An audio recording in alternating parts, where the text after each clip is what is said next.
سوره فاتحه کې ګوره اصول لوی مقصدونه دي دا په ذهن کې واچوئ. سوره فاتحه کې غټه مسله د توحید بیان شوې ده چې خالص بندګي به د چا کېږي؟ د الله. دا لوی مقصد دی دې صورت. د هر صورت مقصد دی. دغه شان ایمان په آخرت باندې دا هم د دې صورت لوی مقصد دی.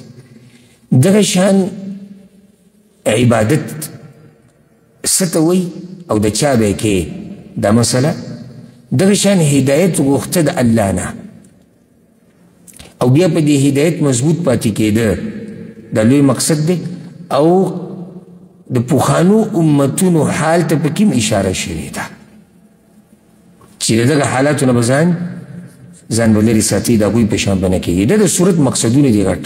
زه تفصیل د نظم تفصیل به رانه بیا ډېر وخت غواړي خو په دې به اکتفا وکړو او انشاءالله زه به درته ځای په ځای بیا د صورت په منځ کې وایم چې دا دغه مقصد دی او دا هغه مقصد دی.